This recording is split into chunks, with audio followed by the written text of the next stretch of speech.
السلام علیکم ورحمۃ اللہ وبرکاتہ۔ بسم اللہ الرحمن الرحیم۔ الحمد للہ نحمده ونستعینه ونستغفره ونؤمن به ونتوکل علیہ ونعوذ باللہ من شرور انفسنا ومن سیئات اعمالنا من يهده الله فلا مضل له ومن يضلله فلا هادی له ونشهد ان لا الہ الا اللہ وحده لا شریک له ونشهد أن سيدنا وحبيبنا ونبينا مولانا محمدا عبده ورسوله صلى الله تبارك وتعالى عليه وسلم، أما بعد، اللهم صل على سيدنا محمد وعلى آل سيدنا محمد وبارك وسلم، اللهم بارك على محمد وعلى آل محمد كما باركت على إبراهيم وعلى آل إبراهيم إنك حميد مجيد۔ باب ما جاء في عيش النبي صلى الله عليه وسلم۔ عن سماك بن حرب قال سمعت النعمان بن بشير رضي الله عنهما يقول ألستم في طعام وشراب ما شئتم لقد رأيت نبيكم صلى الله عليه وسلم وما يجد من الدقل ما يملأ بطنه۔ عن عائشة رضي الله عنها قالت إن كنا آل محمد صلى الله عليه وسلم نمكث شهرا ما نستوقد بنار إن هو إلا التمر والماء۔ قابل احترام بزرگ دوستو، امام ترمذی رحمۃ اللہ علیہ شمائل محمدیہ میں، شمائل نبوی میں ایک عنوان جو ہے قائم فرما رہے ہیں، بڑا ہی اہم چیپٹر ہے، باب ما جاء فی عیش النبی صلی اللہ علیہ وسلم۔ عاشا یعیشو کہتے ہیں زندگی کا گزران، نبی کریم صلی اللہ علیہ وسلم کا گزران کیسے تھا، یعنی آپ کیا کھاتے تھے، آپ کا گزر کیسے ہوتا تھا، یہ ہے عیش۔ ایک بات نبی کریم صلی اللہ علیہ وسلم نے ہم سے یہ فرمائی، ان العیش عیش الآخرہ، اصل عیش، اصل راحت، اصل لذت، اصل مزہ و آخرت میں۔ دنیا کی زندگی بس ایک وقتی ہے، گزر جائے گی، گزر رہی ہے۔ کسی کو اللہ تبارک و تعالیٰ اپنی نعمتوں سے نوازے، وہ اللہ کا شکر ادا کرے اور اللہ کی رضا پر اسے خرچ کرے، اور کسی کے پاس اللہ کی حکمت سے اگر دنیا کے معاملے میں تنگی ہے تو وہ اپنے دل کو چھوٹا نہ کرے، افسوس نہ کرے، مایوس نہ ہو، کیونکہ زندگی کا معیار مال اور دولت کا بڑھنا اور گھٹنا نہیں ہے۔ دیکھیے نبی کریم صلی اللہ علیہ وسلم کی خوبصورت زندگی، آپ کی خوبصورت زندگی کا جو حسن ہے وہ سادگی ہے، وہ ہے سادگی۔ یہ چیز ہمارے اندر آئے، سادگی، عیش کہتے ہیں بالکل سادہ زندگی، سمپل زندگی تھی نبی کریم صلی اللہ علیہ وسلم، یہ ہمارے سامنے ہو، کیونکہ اس دور میں سب سے بڑا جو مسئلہ ہے، ہر آدمی پریشان ہے، اس معاملے کو لے کر کے خرچے بڑھ رہے ہیں، کپڑوں کے اعتبار سے، کھانوں کے اعتبار سے، گھروں کے اعتبار سے اخراجات بڑھتے جا رہے ہیں۔ ہر آدمی کی زبان پر ہے، ہر آدمی محسوس کر رہا ہے، لیکن ان اخراجات وہ کیوں بڑھ کیوں رہے ہیں، اس کا حل کیا ہے؟ نبی کریم صلی اللہ علیہ وسلم کی مبارک زندگی ہمیں سامنے ہے۔ اس کا حل یہ ہے کہ ہم اپنی زندگی میں سادگی کو لائیں، اپنی زندگی میں اپنے اخراجات میں سادگی کو لانا، اور خاص طور پر گھروں کے اندر کھانے پینے، 5 چیزیں ہیں انسان کی ضروریات ہیں، کھانا پینا ہے، اس کا لباس ہے، اس کی سواری ہے، اس کی شادی بیاہ ہے، اور اس کا گھر ہے۔ یہ 5 چیزیں ایسی ہیں جب انسان اس میں سادگی لاتا ہے، مالیات کی تنگیوں سے اللہ اس کی حفاظت فرماتے ہیں۔ مالیات کی تنگی کہاں آتی ہے؟ انہی 5 چیزوں میں، جب آدمی فضول خرچی کرتا ہے، اسراف اسے کہتے ہیں، تبذیر کہتے ہیں، گناہ پر خرچ کرنا، گناہ پر خرچ کرنے کو تبذیر کہتے ہیں، اور یہ تبذیر ان المبذرین کانوا اخوان الشیاطین، یہ بہت بڑا گناہ۔ اسراف کہتے ہیں ضرورت کی جگہ پر زیادہ خرچ کرنا۔ ایک ضرورت ہے، لباس میری ضرورت ہے، سواری میری ضرورت ہے، کھانا پینا میری ضرورت ہے، اس پر زیادہ خرچ کرو، ضرورت سے زائد خرچ کرو، یہ ہے۔ اس کی سب سے بڑی نحوست یہ ہوتی ہے کہ مالیات کی برکتیں اٹھ جاتی ہیں، مالیات میں تنگی شروع ہو جاتی ہے. یہ بہت ضروری کہ ہمارے اخراجات ہمارے قابو میں ہوں، ہمارا خرچ ہمارے قابو میں ہو. یہ کیسے آئے گی؟ یہ بات آئے گی جب ہم نبی کریم صلی اللہ علیہ وسلم کی مبارک زندگی کے اس پہلو کو ہم سامنے رکھیں کہ اللہ کے رسول صلی اللہ علیہ وسلم کا گزران کیسے تھا. عیش النبی صلی اللہ علیہ وسلم عیشہ کفافا، عیشہ صلی اللہ علیہ وسلم کفافا. کیا ہے؟ نبی کریم صلی اللہ علیہ وسلم کا جو گزران تھا وہ بس بقدر ضرورت تھا. مبارکبادی دی نبی کریم صلی اللہ علیہ وسلم نے، طوبى لمن ہدی بالاسلام وکان عیشہ کفافا وقنعہ اللہ بما آتا. میں مبارکبادی دیتا ہوں، میں خوشخبری دیتا ہوں، میں دعا دیتا ہوں. طوبہ کہتے ہیں اللہ تمہاری زندگی کو سرسبز و شاداب کر دے، آباد کر دے، خوشگوار کر دے. کس کے لیے؟ لمن ہدی بالاسلام، جس کو اللہ اسلام کی ہدایت دے. اور دوسری صفت وکان عیشہ کفافا، اس کا خرچ اس کے مٹھی پر ہو. اس کا خرچ کو جو ہے آدمی کیا ہے کنٹرول کرے، اخراجات کو کنٹرول کرے، اپنے اخراجات کو کنٹرول کرے. سادگی کی زندگی، انہی 5 چیزوں پر زیادہ ہمارا جو ہے نا خرچ ہوتا ہے. اسلام جو ہے خواہشات کا گلا نہیں گھوٹا، خواہشات کو کچلا نہیں ہے. ہمارے خواہشات کی رعایت کی ہے.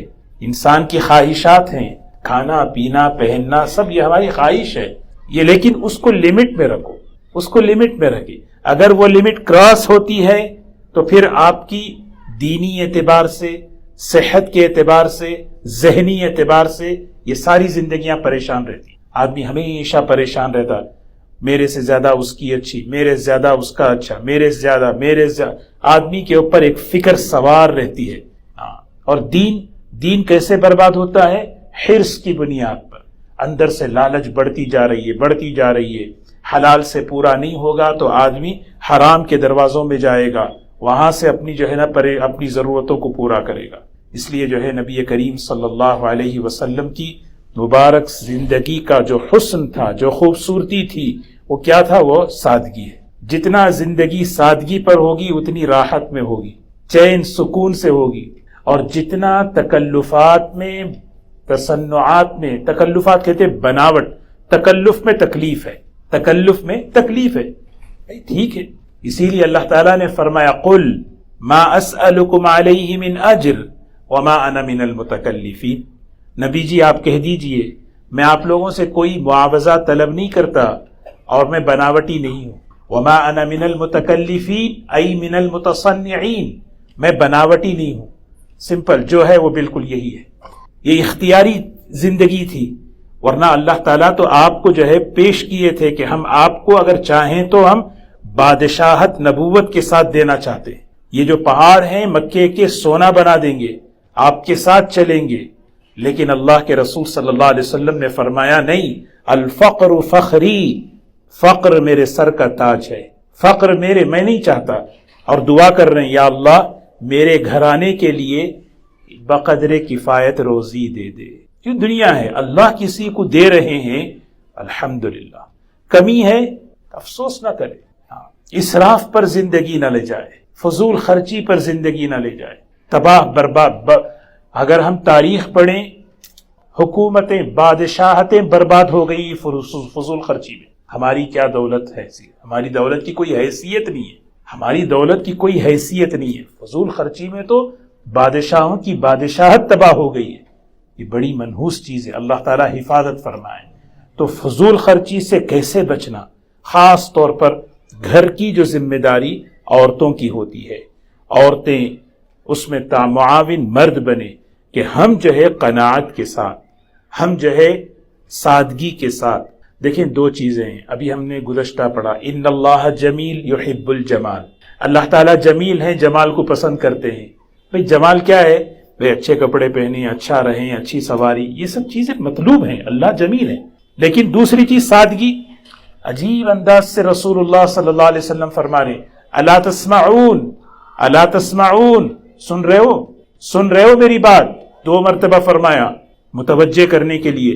پھر جب صحابہ متوجہ ہو گئے بالکل فرمایا ان البذاذۃ من الایمان، ان البذاذۃ من الایمان، سادگی ایمان کا حصہ ہے۔ دل میں جب ایمان کا نور اترتا ہے، نبی کریم صلی اللہ علیہ وسلم کی معاشرتی زندگی ہمیں پیاری لگتی ہے۔ جیسے میں نے عرض کیا تھا، نبی کریم صلی اللہ علیہ وسلم کی معاشرت کی بنیاد حیا پر ہے، سادگی پر ہے، ہمیں سادگی پر آنا ہے۔ اللہ تعالیٰ دیے ہیں الحمدللہ۔ اب دیکھیے ایک حدیث عرض کروں، نعمان ابن بشیر رضی اللہ تعالی عنہ، یہ بالکل یعنی نبی کریم صلی اللہ علیہ وسلم کے دور میں یہ صغار صحابہ میں، چھوٹے صحابہ میں شمار ہوتے تھے، والدہ کی بڑی خدمت کرتے تھے۔ نعمان ابن بشیر رضی اللہ تعالی عنہ یہ اپنے دوستوں سے یعنی تابعین سے کہہ رہے ہیں، بڑے عجیب انداز سے کہہ رہے ہیں الستم فی طعام و شراب ما شئتم، من چاہی چیز کھانے کی جو من چاہتا ہے تمہارا، پینے کے اعتبار سے، کھانے کے اعتبار سے، کیا تمہیں وہ نہیں مل رہا ہے؟ الستم فی طعام و شراب ما شئتم، جو تم چاہتے ہو تمہاری منشا کے مطابق، ہمیں یہ کھانا ہے یہ مل رہا ہے، ہمیں وہ پینا ہے وہ مل رہا ہے۔ آدمی آگے اب دیکھیں نا، جائے کہیں نہیں مجھے اورنج جوس چاہیے، مجھے جو ہے مینگو جوس چاہیے، مجھے فلاں جوس چاہیے، مجھے وہ چیز کھانا ہے۔ الستم، کیا تمہیں یہ چیز نہیں مل رہی؟ پھر بھی تم شکایت کرتے ہو، یہ ہے مسئلہ، پھر بھی شکایت ہے۔ شکایت مت کرو، وہ نہیں ہے، یہ نہیں ہے، ایسا نہیں ہے، ویسا نہیں ہے۔ اور پھر ایک بات فرمائی، لقد رأیت نبیکم، میں نے تمہارے نبی صلی اللہ علیہ وسلم کو دیکھا ہے۔ نبیکم سے مراد نبینا نہیں فرمایا، ہمارے نبی نہیں فرمایا، احساس دلا رہے تمہارے جو نبی ہیں جن کے تم امتی ہو، ان کی زندگی کیسے گزری ہے پتہ ہے؟ وما یجد من الدقل ما یملأ بطنه، میں نے دیکھا نبی کریم صلی اللہ علیہ وسلم کے پاس پیٹ بھرنے کے لیے ردی کھجور کے علاوہ کوئی چیز نہیں تھا۔ ردی کھجور ہے نا، بالکل یوز لیس، آدمی کے پاس جب افطار میں کھجوریں آتی ہیں اس میں سے چن کے اٹھاتا ہے، بس ردی کھجوریں ہوتی ہیں۔ نبی کریم صلی اللہ علیہ وسلم کا دور۔ حضرت عائشہ رضی اللہ تعالی عنہ فرماتی ہیں، قالت ان کننا آل محمد صلی اللہ علیہ وسلم، پورا گھرانہ ہی گھرانہ ہے آل محمد، کتنا بابرکت گھرانہ، کیسا پاکیزہ گھرانہ۔ دیکھیں فجر کی نماز پڑھتے نبی کریم صلی اللہ علیہ وسلم گھر تشریف لے جاتے اور آپ ازواج مطہرات میں سے پوچھتے هل عندك شيء، کچھ ہے کھانے کے لیے؟ ہوتا تو آپ تناول فرماتے، نوش فرما لیتے، کچھ نہیں ہوتا کہتے آج میرا روزہ ہے، آج میرا روزہ ہے۔ ایک مرتبہ ایسا ہوا 9 کے 9 حجرات میں سے یہی ایک بات آئی کہ سوائے کھجور کے پانی کے کوئی چیز نہیں، کوئی چیز نہیں۔ ایک مرتبہ ایسا ہوا کہ سوائے پانی کے کوئی چیز نہیں تھی، آپ سیدھے مسجد میں آ کے 2 رکعت نماز پڑھی۔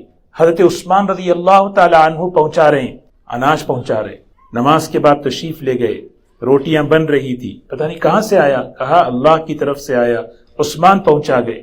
کھانے سے پہلے 2 رکعت نماز پڑھی اور نماز پڑھ کے آپ نے اللہ سے دعا کی، اللہم انی رضیت عثمان فرض عنہ، اے اللہ میں عثمان سے خوش ہوں، تو بھی اس سے خوش ہو جا۔ نبی کریم صلی اللہ علیہ وسلم کا گھرانہ جو ہے، حضرت عائشہ رضی اللہ تعالی عنہ ان کے ایک خاص شاگرد ہیں مسروق، وہ آئے گھر پہ کھانے کے لیے بیٹھے ہیں، اور جب کھا رہے تھے تو حضرت عائشہ کی رونے کی آواز آئی۔ پوچھا اماں جان کیا بات ہے، کیوں رو رہی ہے؟ فرمایا ایک دور ہم پہ ایسا گزرا، آج پیٹ بھرتا ہے تو مجھے وہ زمانہ یاد آتا ہے کہ نبی کریم صلی اللہ علیہ وسلم 2 وقت کبھی زندگی میں پیٹ بھر کے نہیں کھائے۔ اتنی حدیثیں ہیں، ایک روایت میں ہے کبھی آپ 3 دن مسلسل پیٹ بھر کے نہیں کھائے، ایک وقت کھانا ملتا تو دوسرے وقت کھجور ہوتا۔ یہ ہے عیش النبی صلی اللہ علیہ وسلم، نبی کریم صلی اللہ علیہ وسلم کا گھرانہ۔ حضرت شیخ رحمۃ اللہ علیہ نے ایک واقعہ لکھا ہے کہ حضرت حسن حسین رضی اللہ تعالی عنہما بیمار ہو گئے، دونوں پہ ایک وقت بیمار۔ نبی کریم صلی اللہ علیہ وسلم تشریف لے گئے، پوچھا بیٹی کیا بات ہے؟ کہا بچے بیمار ہیں۔ فرمایا اللہ سے دعا کرو، روزوں کی نیت کر لو، اللہ شفا دے گا۔ حضرت فاطمہ حضرت علی رضی اللہ عنہ دونوں نے روزوں کی نیت کر لی اور حضرت الحمدللہ اللہ نے شفا دے دی۔ 3 روزوں کی نیت کی تھی، پہلا روزہ رکھیں، افطاری کے لیے کوئی چیز نہیں ہے گھر پہ۔ حضرت علی فرماتے ہیں میں ایک یہودی کے پاس مزدوری کے لیے گیا، وہاں جا کر میں نے مزدوری کی اور کچھ اون صحیح کر کے میں نے وہاں سے کچھ کما کر کچھ جو لے کر آئے۔ حضرت فاطمہ رضی اللہ عنہ اس کو پیس آٹا بنا کر اس کی روٹیاں بنائیں، بیٹھے ہیں افطاری پر، دستک پر، ابھی اذان کی آواز نہیں ہوئی، آواز آ رہی ہے غریب ہوں فقیر ہوں اللہ کے نام پہ کچھ دے دو۔ میاں بیوی دونوں نے وہ سارا کھانا اس فقیر مسکین کو دے دیا، کہا کہ چلو ہم کھجور اور پانی پی کے کر لیں۔ دوسرا روزہ دوسرے دن بھی افطاری میں بیٹھے ہیں، دروازے پہ دستک کہ بھئی کہ میں قیدی ہوں اللہ کے نام پہ کچھ دے دو۔ تیسرے دن وہی حالت، 3 دن کا روزہ، 3 دن صرف اور صرف پانی اور کھجور پر۔ حضرت فاطمہ رضی اللہ تعالی عنہ بے ہوش ہو کے گئے۔ نبی کریم صلی اللہ علیہ وسلم، ہم سوچیں ہمارا افطار کیسے ہوتا ہے، ہمارا افطار کیسے ہوتا ہے، کبھی ہماری زندگی میں ایسا ہو۔ ہم تو اللہ کے رسول صلی اللہ علیہ وسلم کا یہ گزران ہے، بڑا اہم عنوان ہے، اس کو بہت توجہ سے اس کو سوچنا، ہم گھر میں اس کو پڑھنا چاہیے۔ اردو میں کتاب فضائل صدقات حضرت شیخ ہے، اس میں مستقل یہ عنوان بہت تفصیل سے حضرت نے لکھا کہ نبی کریم صلی اللہ علیہ وسلم کے گھر کی حالت کیا ہوتی تھی۔ یہ اختیاری تھا، ایسا نہیں کہ غریب تھے، پیسہ نہیں تھا، مال آتا تھا، اللہ کے رسول صلی اللہ علیہ وسلم اللہ کی نسبت پر خرچ کر دیتے تھے، ازواج مطہرات خرچ کر دیتی تھی۔ کبھی ایسا تو ہم سے صرف ایک ہی مطالبہ ہے، ہم اپنے اخراجات میں اعتدال لائیں۔ میرا مال ہے میں خرچ کروں گا، نہیں، اعتدال لائیں، بس یہی چیز ہے، بس ہمارے اخراجات اعتدال پر آ جائیں، یہ ہمارا سبق، ہم کامیاب ہو۔ ایسا نہیں ہے کہ بھی کہ میں جو مرضی میں خرچ کروں، میرے پاس پیسہ ہے، نہیں، یہ چیزیں اللہ کو پسند نہیں ہے۔ تو حضرت فاطمہ رضی اللہ تعالیٰ عنہ 3 دن کے بعد حضور اکرم صلی اللہ علیہ وسلم تشریف لائے، قرآن پاک کی آیت اتر رہی، وَيُطْعِمُونَ الطَّعَامَ عَلَى حُبِّهِ مِسْكِينًا وَيَتِيمًا وَأَسِيرًا إِنَّمَا نُطْعِمُكُمْ لِوَجْهِ اللَّهِ لَا نُرِيدُ مِنْكُمْ جَزَاءً وَلَا شُكُورًا۔ تو یہ ہے نبی کریم صلی اللہ علیہ وسلم کی مبارک زندگی کہ ہمارے یہ خاص طور پر جو میں نے بتایا، ان چیزوں میں ہمیں اپنے اخراجات میں اعتدال لانا ہے۔ یہ جو حضرت نعمان ابن بشیر فرما رہے نا، کیا تمہاری من پسند چیزیں تمہیں نہیں ملتی؟ کھانے پینے کے پہننے کے اعتبار سے اللہ نے تمہیں دی ہیں، تو شکر ادا کرنا۔ اے اللہ تیرا شکر ہے، من پسند چیز تو نے مجھے دیا، کھلایا پلایا، اب شکر یہ ہے کہ میں تجھے راضی کروں، میں تیری بندگی کروں، شکایت نہیں کروں۔ ہاں، شکایت نہیں، یہ چیزیں جب سامنے ہوتی ہیں تو آدمی کبھی شکایت نہیں کرتا۔ ایک واقعہ عرض کر کے اپنی بات ختم کروں، اسی میں مختصر عرض کرتا ہوں، عجیب ہے، حضرت حضور اکرم صلی اللہ علیہ وسلم، سبحان اللہ، ایک مرتبہ خرج النبی صلی اللہ علیہ وسلم فی ساعت لا یخرج فیہا ولا یلقاہ فیہا احد۔ نبی کریم صلی اللہ علیہ وسلم ایک مرتبہ ایک دن گھر سے باہر نکلے، ایسے نکلے کہ عام طور پر وہ وقت میں کوئی نکلتا نہیں تھا، اتنی سخت دھوپ اور لو چلتی، پتہ ہے نا سعودی کی کیسی گرمی ہے، عام طور پہ وقت کوئی نہیں، اللہ کے رسول صلی اللہ علیہ وسلم باہر نکلے، اور آپ کا نکلنا صرف اس وجہ سے تھا کہ آپ نکل گئے باہر۔ اسی دوران حضرت ابو بکر رضی اللہ تعالیٰ عنہ بھی باہر نکلے، وہ بھی مل گئے۔ پوچھا ابو بکر کیا بات ہے؟ حضرت ابو بکر کو بھی زبردست بھوک لگی تھی، تو حضور اکرم حضرت ابو بکر نے فرمایا، خرجت القى رسول اللہ صلی اللہ علیہ وسلم وانظر فی وجہی، میں بس نکلا ہوں اس لیے کہ میں آپ کو دیکھوں اور سلام کروں۔ یہاں محدثین لکھتے ہیں اصل میں حضرت ابو بکر رضی اللہ تعالی عنہ کو جو بھوک لگی تھی وہ آپ کے مبارک چہرے کو دیکھ کر اپنی بھوک مٹانا چاہ رہے تھے۔ وَأَبْيَضَ يُسْتَسْقَى الْغَمَامُ بِوَجْهِهِ ثِمَالُ الْيَتَامَى عِصْمَةٌ لِلْأَرَامِلِ، ایسا مبارک چہرہ جس چہرے کی برکت سے لوگ اللہ سے پانی طلب کرتے۔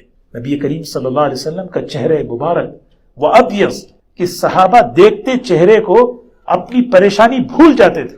اور اسی دوران حضرت عمر بھی آئے رضی اللہ تعالیٰ، اور حضرت عمر نے صاف پوچھا، ما جاء بک یا عمر، عمر کیوں آئے؟ کہا الجوع یا رسول اللہ، بھوک۔ اچھا چلو ایک کام کرو، ابو الہیثم رضی اللہ تعالیٰ عنہ ایک صحابی ہیں، باغات والے، ان کے پاس چلے، تینوں مل کے پہنچے، دروازے پر دستک دی تو ان کی اہلیہ نے کہا شوہر تو نہیں ہے، کہاں گئے؟ پانی لانے کے لیے گئے۔ تو اتنے ہی دوران وہ حضرت ابو الہیثم میٹھا پانی مشکیزہ لے کر آ رہے، دیکھ کر بڑے خوش ہوئے، گلے انہیں معانقہ کیا، بہت ہی ایک محبت کے ساتھ معانقہ کر کے بٹھایا، اور بٹھا کر جو ہے تینوں بزرگ بیٹھے ہیں، کھجوروں کا خوشہ پیش کیا۔ نبی کریم صلی اللہ علیہ وسلم نے فرمایا، ابو الہیثم یہ پکی کھجوریں لے کر آتے، اس میں تو سب ملی ہوئی ہیں، کہنے لگے یا رسول اللہ صلی اللہ علیہ وسلم کسی کو کچی، کسی کو پکی، کسی کو کچی کھجوریں پسند ہوتی ہیں، اس لیے میں نے سب رکھ دیے۔ پھر اس کے بعد کہنے لگے آپ اس کو تناول فرمائیں، اس کو نوش فرمائیں، میں آپ کے لیے کھانے کا انتظام کروں۔ یہاں پر محدثین ایک بات لکھتے ہیں کہ ہمیشہ کھانوں میں پہلے پھل کھانا چاہیے، بعد میں گوشت کھانا چاہیے۔ یہ جو ہے اپیٹائزر تھا کہ نبی کریم صلی اللہ علیہ وسلم کی خدمت میں فروٹ پہلے لا کر رکھتے، پھر اس کے بعد گئے اور جا کر جو ہے بکری ذبح کرنے لگے تو فوراً فرمایا ابو الہیثم وہ بکری ذبح مت کرنا جو دودھ دینے والی، اور اس بکری کو ذبح کرنا جو دودھ نہ دیتی ہے۔ وہ ابو الہیثم نے ذبح کیا اور اس کو جو ہے بنوایا، پھر پیش کیا۔ پھر اس کے بعد حضور اکرم صلی اللہ علیہ وسلم کی خدمت میں جب آئے تو آپ نے فرمایا ابو الہیثم کھانے سے فارغ ہونے کے بعد فرمایا فقال النبی صلی اللہ علیہ وسلم ھذا والذی نفسی بیدہ من النعیم الذي تسألون عنه يوم القيامة ظل بارد ورطب طيب وماء بارد، قسم ہے اس ذات کی جس کے قبضے میں میری جان ہے ابو الہیثم، یہ وہی نعمتیں ہیں جس کا قیامت کے دن اللہ ہم سے سوال کرے۔ ثم لتسألن يومئذ عن النعیم، کیا نعمتیں ہیں؟ ظل بارد، ٹھنڈا سایہ، چھت اللہ نے دی ہے، دیکھیے اللہ نے چھت دی، گھر ہماری اللہ نے گھر، اس کا سوال ہوگا ہم نے یہ نعمت دی۔ ماء بارد، ٹھنڈا پانی، ورطب طیب، میٹھے میٹھے کھجور، یہ اللہ تعالیٰ اس کا سوال کرے گا۔ تو دوستو یہ جو ہے نا نبی کریم صلی اللہ علیہ وسلم کا گزران، یہ بہت اہم چیز ہے، اس کو ہم رکھیں۔ اللہ تعالیٰ سے دعا فرمائیں، کل انشاءاللہ بقیہ باتیں عرض کریں گے۔ اللہ تعالیٰ ہمیں سادگی والی زندگی نصیب، قناعت والی زندگی نصیب فرمائیں۔ اس میں بہت اطمینان، بہت راحت، بہت سکون، آدمی اندر سے خوش ہوتا ہے جب آدمی اللہ کی تقدیر پر، عطا پر مطمئن ہوتا ہے، اور اس پر آنے کے لیے یہ زندگی ہمیں پڑھنا ہے۔ یہ زندگی دیکھیں، اگر واقعی دنیا بہت اچھی ہوتی تو نبی کریم صلی اللہ علیہ وسلم کو اللہ اہل تنعم میں رکھتے نا، ان کے بسترے، ان کے کھانے، ان کے پہننے، ان کے اوڑھنے ہم سوچ بھی نہیں سکتے تھے۔ تو اس کا مطلب یہ نہیں کہ ہمیں اللہ نے ہمیں دیا شکایت نہیں ہو، شکایت دیکھیں نا، شکر گزاری ہو، شکایت نہ ہو، گناہ پر خرچ نہ ہو، اللہ کا، اللہ کے بندوں کا، اللہ کے دین کا جو حق ہے ہماری مالیات میں۔ حضرت مفتی ہمارے استاد تھے، حضرت مفتی صاحب فرمایا کرتے تھے 5 باتیں اگر مالیات کی تنگی آتی ہے، ان 5 چیزوں میں جب اسراف آتا ہے، فضول خرچی آتی ہے، ہاں اس سے اپنے کو بچاؤ، پھر دیکھو اللہ تعالیٰ مالیات کی برکتیں اللہ تعالیٰ کھول دے۔ اللہ ہم سب کو عمل کی توفیق نصیب فرمائے۔